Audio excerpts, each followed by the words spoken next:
Good morning, everybody. I hope you're ready for your daily crypto news. It is Friday, July 28th, 2023. My name is Matt Deemer. And before we get started, please do me a favor. Go to Apple Podcasts or Spotify. Click those 5 stars. Leave us a comment. And if you want to email me for anything, please email me at bookings@todayinweb3.com. And one more announcement before we get started. Stick around until the second half of this podcast because we have a new weekly segment, Asia Focus, where we focus on Asian crypto news. I'm excited. Let's get into those headlines. There's a new bridge between Shib and Ethereum, and this is going to be the Shib-based Layer 2 blockchain Shibarium, and it's live for public testing. It's going to allow users to transfer tokens between the two networks, and you can do this by using testnet ETH. Each transfer is expected to take a maximum of 30 minutes, which is not that fast, but I assume they're trying to get that down. If you want to get in on the pool of how long do you think until this is hacked and how much money they're going to lose, email me, bookings@todayinweb3.com. You know I'm not a fan of bridges. I'm going to give it 90 days after mainnet launch for $50 million. I'll put $20 of stablecoin on it. Email me if you want to get in the pool.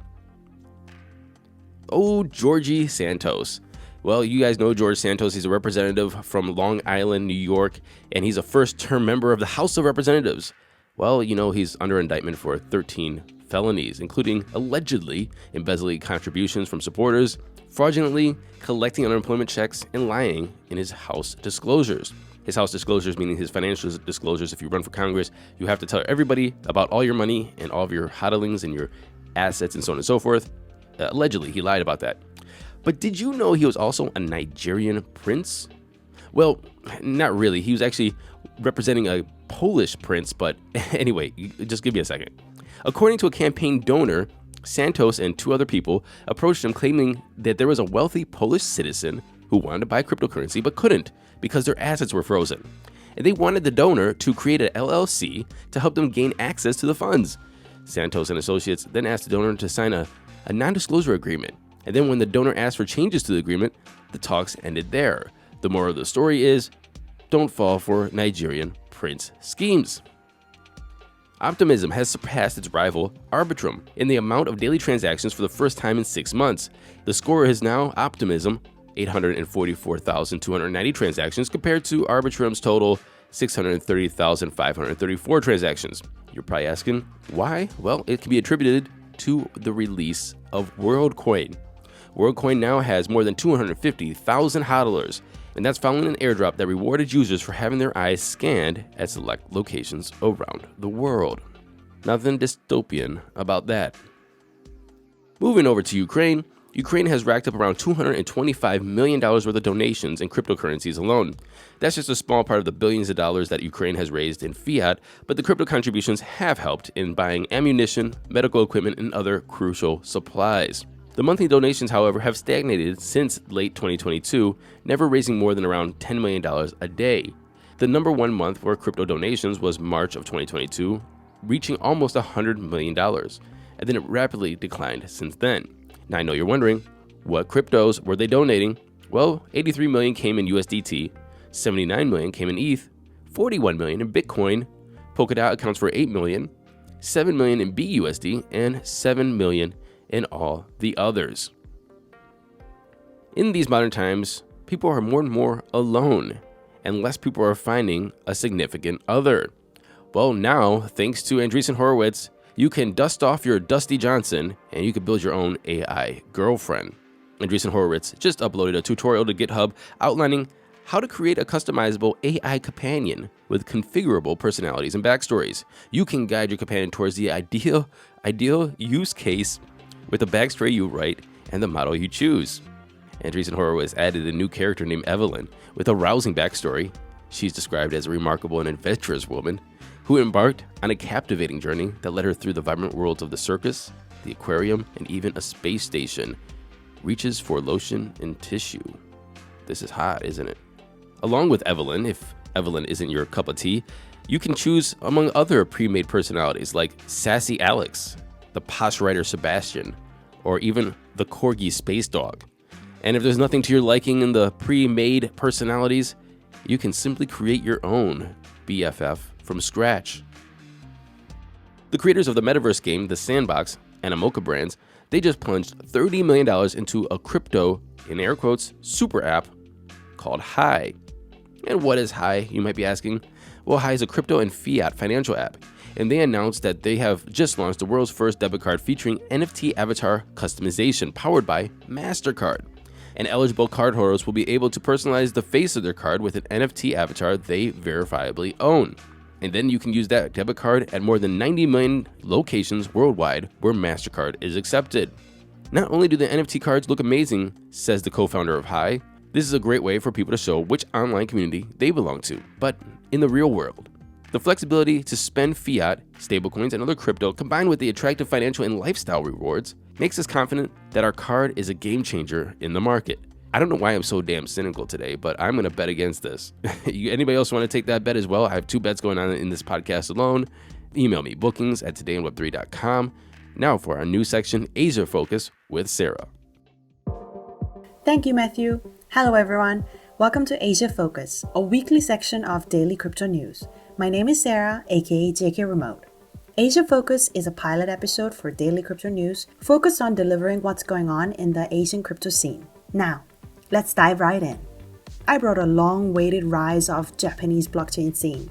A lot of reports are coming in from JBW, the Japanese Blockchain Week, WebX, the Asia's leading Web3 conference, saying that these events were a huge success. For example, JBW ended up having more than 30,000 attendees, including their official and associated events overall. This is way over than very popular blockchain conferences, such as ETH India, Token 2049, etc. This trend didn't just come out of nowhere. In fact, Japanese Prime Minister Fumio Kishida even strongly mentioned, quote-unquote, Web3 is a part of the new form of capitalism, emphasizing the government's potential commitment to the development of Web3. And it seems like this news got Binance excited too. As we all know, Japan has a quite solid system for market leaders, the regulations, the enlightened audience, most importantly, the money. So it's exciting to see how big impact this is going to make in the crypto industry. Moving on, I'd like to share an article recently written by a crypto influencer, Ignis, the DeFi researcher. I will link his article in the show note, but in summary, he shares a great insight on how Korean works in the crypto market, but not in DeFi market. Right, not in DeFi market. That's why we see a lot of news about price pumping Korean centralized exchanges, but not about innovative DeFi protocols founded by Korean guys. Korea definitely became one of the markets that people want to go to expand their Asian presence. Even though there is no legal grounds to invest in crypto, and there is a widespread allergy to foreign contents in general, but DeFi has a long way to go in Korea. Essentially, throughout this article, he suggests these 3 main reasons: existing structure of banking and financial products, language barrier, and complex nature of DeFi. As a Korean, I think he got some undeniably correct analysis on Korean. How is it in your country with DeFi? Is it just a story of one country in the Far East, or overall problem in DeFi? Let us know what you think. Alright, let's talk about China. Did you know that the new digital yuan app, the eCNY app, has been used since September 2022? We knew CBDC was a thing, but wow, it's already live. At the end of June, the transaction using the digital yuan hit 1.8 trillion yuan, approximately $249 billion. Yes, I know it sounds a lot, but it's actually only 0.16% of China's M0 money supply, or cash in circulation. Still, with this kind of support and drive from the government, we could easily imagine we will see the cashless China very soon. And yet, there is more to it than just digitizing cash. According to a TechCrunch article, quote-unquote, the central bank regulator made it clear that digital yuan isn't meant to compete with the 2 payment giants. Rather, it's supposed to play a complementary role. The point here is that the minimum requirement for central digital currency is identity verification. Talking about revealing your identity is already very far away from the idea of cryptocurrency. Of course, There is always a huge spectrum in digital money or currency, but the central bank digital currency, the CBDC, like ECNY, lies on the completely different scale of category for money, not at all related to cryptocurrency. But I think this will threaten the positioning of cryptocurrency in some ways. So, it's worth keeping track of how CBDC will turn out and even influence how the regulations will be around cryptocurrency in the near future. Alright, that's all for today for Asia Focus. Back to you, Matt. Again, we're trying something new. Please do me a favor. Tell us what you think. Bookings at todayinweb3.com. Now, let's get into those crypto prices. Here comes the money. Here we go. Money talk. And the time is 10:40 a.m. Eastern Standard Time. We have the Fear Greed Index sitting at 51, neutral. Bitcoin sitting at $29,457, up 0.2% in 24. Ethereum's at $1,878, up 0.4% in 24. Tether's number 3. XRP is number 4 at 71.4 cents, pretty much even. And BNB is number 5 at $2.42, up 0.5%. Rounding off the top 10, we have USDC, Cardano, Doge, Solana, and Tron. The total market cap is sitting at 1.19 trillion, up a little bit, like 0.1%.